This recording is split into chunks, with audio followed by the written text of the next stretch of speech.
오늘의 주제로는 창조는 종말론이다 라는 제목으로 말씀을 나눕니다.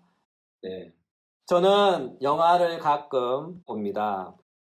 제가 최근에 본 영화가 가디언즈 오브 갤럭시 2입니다. 혹시 아시나요? 보신 적 있으신가요? 기억이 오래돼서 이 영화의 개봉 연도를 찾아봤습니다. 이 영화는 2017년도 5월에 개봉되었다고 나오네요. 여튼 저에게 있어서 최근 영화는 2017년도에 본 가디언즈 오브 갤럭시 2가 최신 영화입니다. 이는 개인적으로 영화를 미워해서 그런 것이 아니고요. 그냥 잘 안 보는 거예요. 강조점은 잘 안 본다에 있다는 것을 다시 한번 강조하고 싶습니다. 변명은 아닌데 변명을 하자면 놀 줄을 모른다, 그런 거죠. 여가를 즐길 줄 모른다. 그런 류의 사람입니다. 저는 일하는 게 노는 거고 노는 것이 곧 일하는 거예요. 참 재미없죠. 네. 이런 점에서 영화업에 종사하시는 분들에게는 대단히 송구한 마음을 전합니다. 이것은 그냥 저의 성향이 그렇다는 거예요. 그래서 양해해 주셨으면 좋겠습니다. 대신에 영화를 즐겨보진 않지만 의외로 영화 배우는 참 좋아해요. 이 점은 꼭 기억해 주셨으면 좋겠습니다. 참 독특한 캐릭터죠. 영화 보는 것은 안 좋아하면서 영화 배우들은 좋아해요. 여튼 그렇습니다. 그럼에도 나름 기억 속에 간직한 인생 영화가 있어요.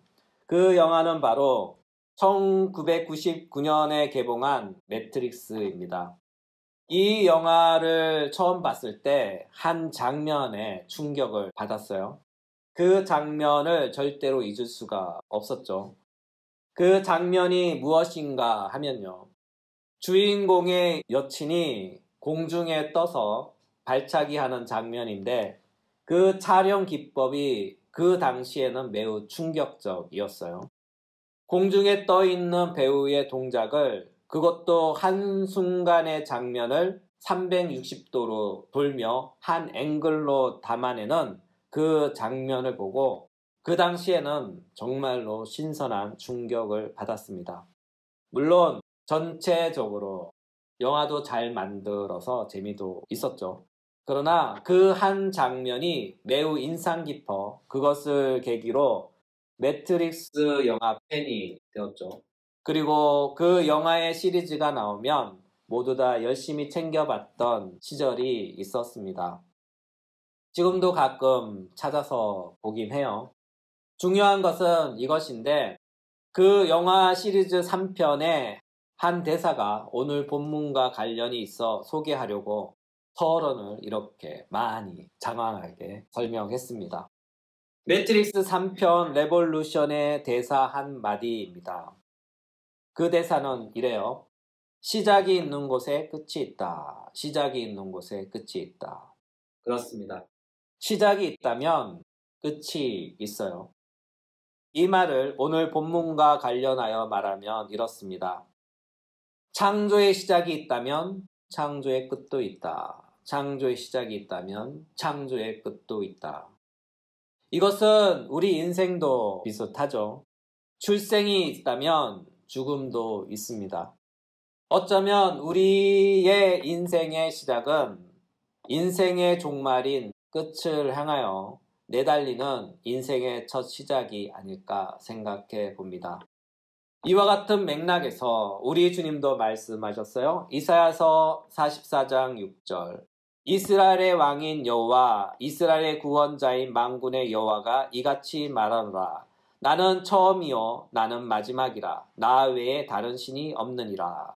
신약 성경도 증거해요. 계시록 22장 13절 나는 알파와 오메가요 처음과 마지막이요 시작과 마침이라. 요한계시록에 등장하는 알파와 오메가는 헬라어 알파벳의 첫 글자와 마지막 글자입니다. 이와 같은 의미에서 알파와 오메가는 처음과 끝이란 뜻으로 창조와 종말이라는 의미를 전달합니다. 그렇습니다.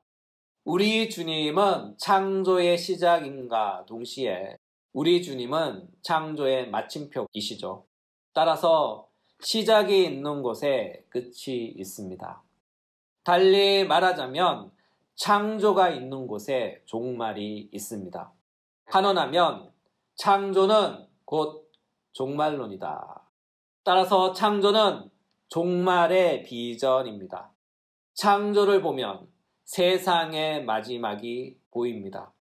우리 주님은 이 세상을 창조하시고 이렇게 말씀하셨어요. 좋았더라.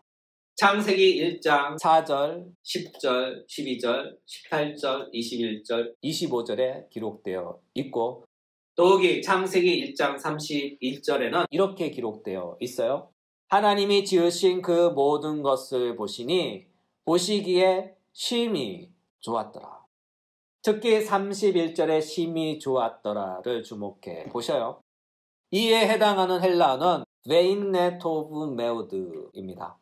이 말씀은 하나님께서 당신께서 창조하신 6일 동안의 창조물들을 다시 꼼꼼히 살펴봤더니 스스로도 보시기에 매우 흡족해 하셨다는 것을 전달합니다. 특히 히브리어 메오드는 심이라는 뜻으로 앞에 6번에 좋았더라라는 말에 없었던 말씀이죠. 7번째로 종합적으로 그 모든 창조를 되살펴 감상해 볼 때 그 창조물들은 모든 것에 있어서 단 하나의 모자람도 없이 완벽 그 자체였다는 거예요. 이것은 하나님께서 그 자신의 창조를 스스로 평가하신 최종 심사평입니다. 따라서 하나님이 창조하신 세상은 모든 것에 있어서 단 한치의 모자람도 없이 완벽하고 아름다운 창조 그 자체였어요. 이와 같은 까닭에 하나님은 심히 좋았더라 라고 말씀하시며 그 작품에 대하여 확인 도장까지 찍으신 거죠. 그렇다면 심히 좋았더라 하는 하나님의 평가가 어떻게 종말론적인 평가인 끝이 될 수 있을까요? 심히 좋았다 이 말씀이 끝 또는 마지막을 함의한 종말론적인 말씀이 되는 까닭은 이 심히 좋았다 하는 말씀 안에는 이 세상의 시작인 창조가 창조주 하나님께서 그가 창조를 계획한 목적과 완벽하게 부합하기 때문에 창조주 하나님은 당신께서 창조한 세상을 꼼꼼히 되살펴 보니 모든 것이 당신께서 창조하신 설계도대로 되었더라 하는 거예요. 이와 같은 까닭에 기독교 신학은 하나님이 창조한 이 세상에 대하여 이렇게 가르칩니다. 이 세상이 선한 까닭은 세상이 하나님이 정하신 목적에 응답하기 때문이다. 이 세상이 선한 까닭은 세상이 최선도 아니고 최악도 아니고 다만 하나님께서 세상을 그렇게 일컫기 때문이다. 또한 이 세상이 선한 까닭은 개별적으로 인간에게 도움이 되기 때문이 아니라 하나님의 미덕들을 계시하는데 도움이 되기 때문이며 세상이 인간에게 하나님을 알려주기 때문이다 라고 가르칩니다.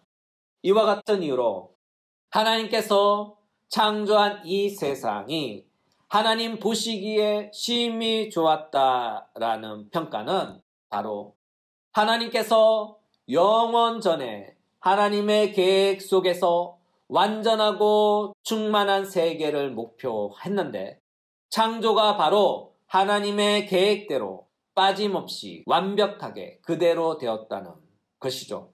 그렇다면 하나님께서 영원 전에 또는 이 세상 창조 전에 구상하셨던 창조의 설계도는 무엇일까요? 골로새서에 이렇게 기록되어 있어요. 1장 16절 만물이 그에게서 창조되되 하늘과 땅에서 보이는 것들과 보이지 아니하는 것들과 혹은 왕권들이나 주권들이나 통치자들이나 권세들이나 만물이 다 그로 말미암고 그를 위하여 창조되었고 또한 그가 만물보다 먼저 계시고 만물이 그 안에서 함께 섰느니라. 이 구절에 의하면 이 세상이 창조된 목적은 바로 그를 위하여 창조되었다고 합니다. 이 구절에서 그는 누구일까요? 우리가 모두 예상하는 그분, 바로 우리 주 예수 그리스도입니다. 달리 표현하자면 하나님께서 이 세상을 창조하신 목적은 아들을 위하여 창조하셨어요. 하나님은 영원전에 한 뜻을 갖고 계셨고 그 한 뜻을 이루기 위한 영원한 한 계획을 갖고 계셨죠. 에베소서는 하나님의 영원한 한 계획을 이렇게 표현했어요. 에베소서 1장 4절부터 6절. 창세 전에 그리스도 안에서 우리를 택하사 우리로 사랑 안에서 그 앞에 거룩하고 흠이 없게 하시려고 그 기쁘신 뜻대로 우리를 예정하사 예수 그리스도로 말미암아 자기의 아들들이 되게 하셨으니 이는 그가 사랑하시는 자 안에서 우리에게 거저 주시는 바 그의 은혜의 영광을 찬송하게 하려는 것이라. 그렇습니다. 하나님의 그 한 뜻은 당신의 유일하신 독생자 아들 그리스도 예수를 위하여 거룩하고 흠이 없는 그리스도의 백성들을 창조하시고 그 창조된 백성들로 하여금 그리스도 예수의 백성이 되게 하려는 위대하고 큰 하나의 계획을 세우신 거예요. 이에 사도 요한은 이렇게 증거해요. 계시록 11장 15절.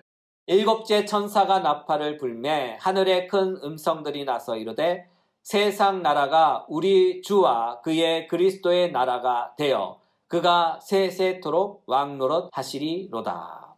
또한 사도 베드로도 이렇게 증거합니다. 베드로전서 1장 11절.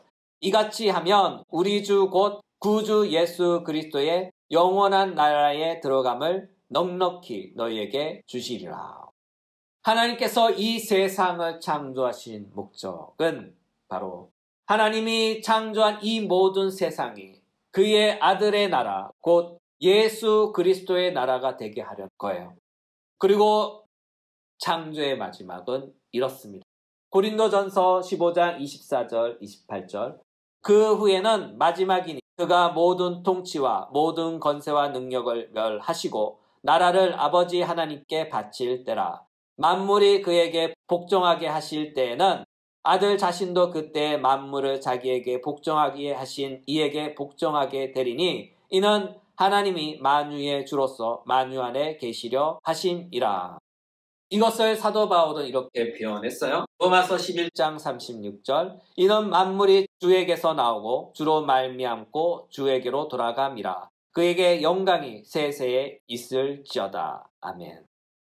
이 모든 것을 한마디로 요약하면 바로 이것입니다. 모든 것은 하나님의 영광을 위하여입니다.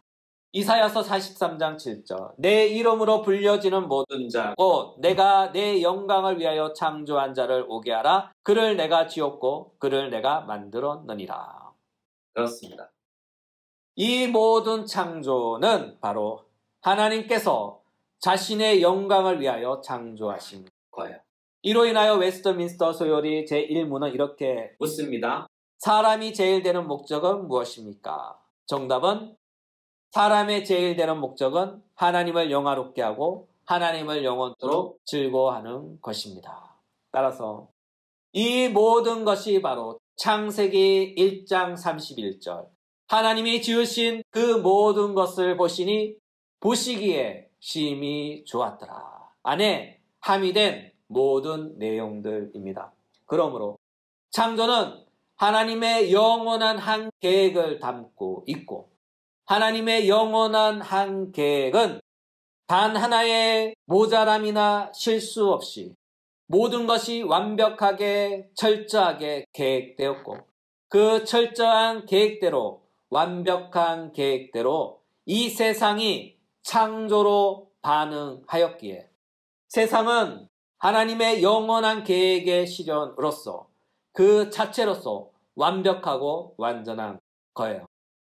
하나님의 영원한 한 계획 안에는 창조의 마지막 계획까지 다 포함하고 있기 때문에 하나님의 창조는 곧 하나님의 종말, 다시 말해 세상의 마지막, 세상의 끝의 반영입니다.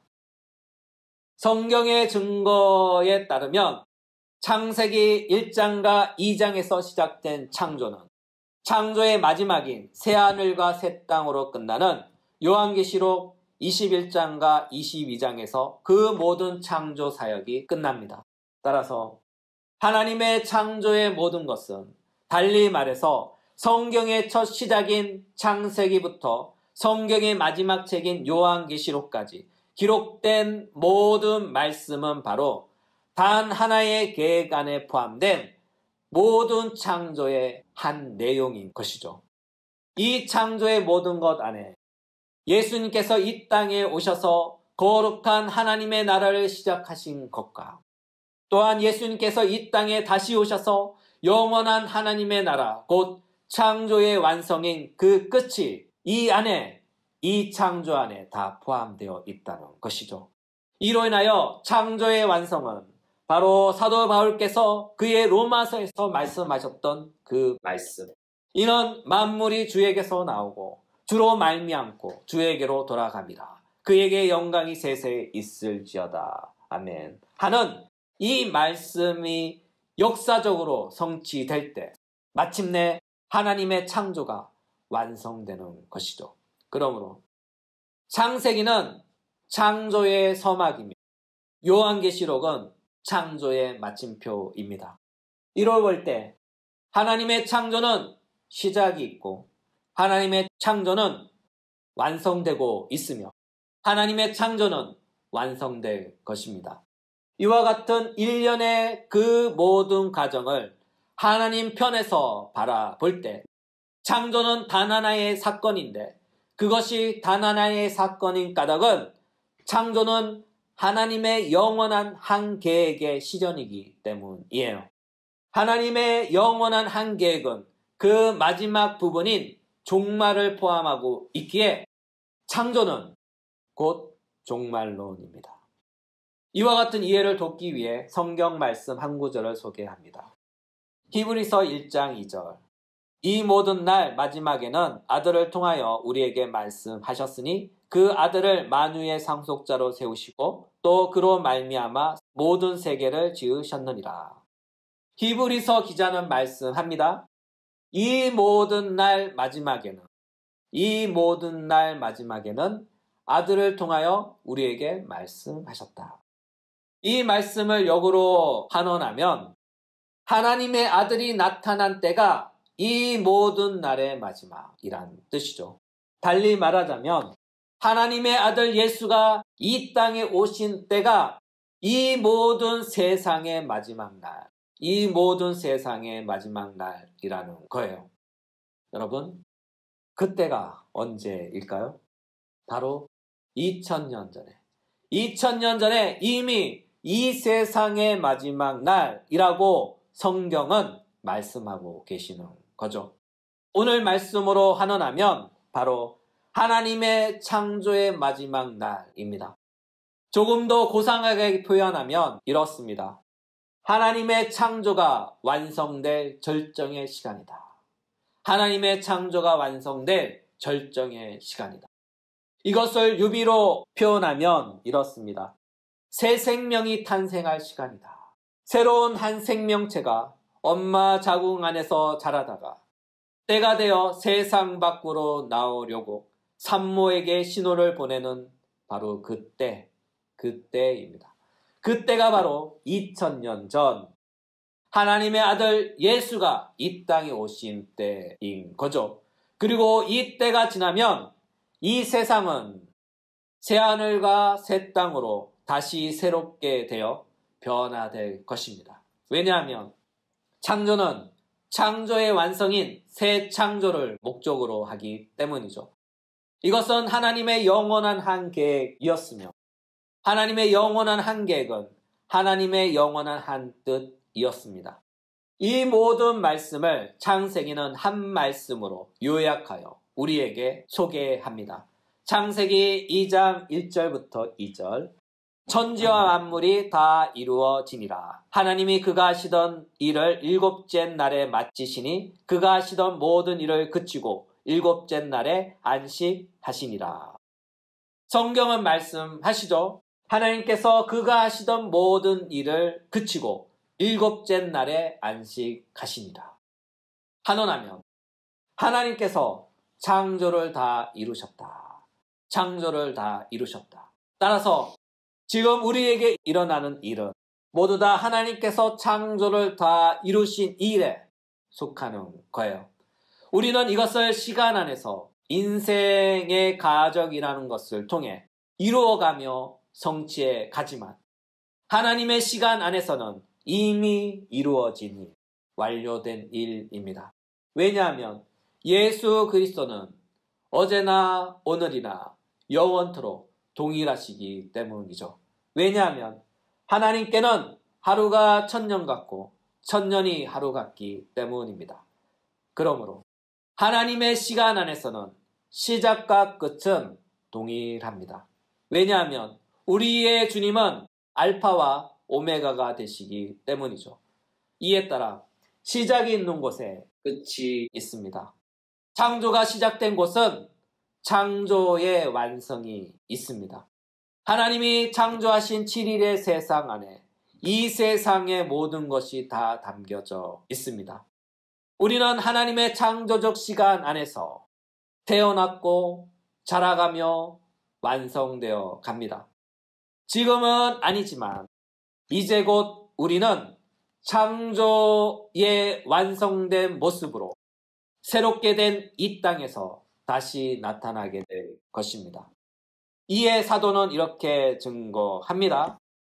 오늘의 결론과 같은 말씀인데 제가 읽도록 하겠습니다. 로마서 8장 18절. 생각하건대 현재의 고난은 장차 우리에게 나타날 영광과 비교할 수 없도다. 오늘의 말씀을 마무리합니다. 우리는 역사적 시간 안에 살고 있습니다. 이 시간은 순서적으로 이루어지죠. 그러나 하나님의 시간 안에서는 모든 것이 영원한 현재입니다. 따라서 알파와 오메가 되신 우리 주님 안에서는 모든 것이 현재이고 모든 것이 시작이며 모든 것이 끝입니다. 하나님 안에는 모든 것이 완성되었지만 우리는 인생이란 과정을 통해서 하나님의 시간 안에서 완성되어 가고 완성될 것입니다. 따라서 오늘의 고담 속에서 장차 우리에게 나타날 우리의 영광을 바라보고 우리의 완성된 창조의 영광의 모습을 바라보고 한 주도 믿음으로 승리하시는 하나님의 백성들 되시길 예수 그리스도 이름으로 축복합니다.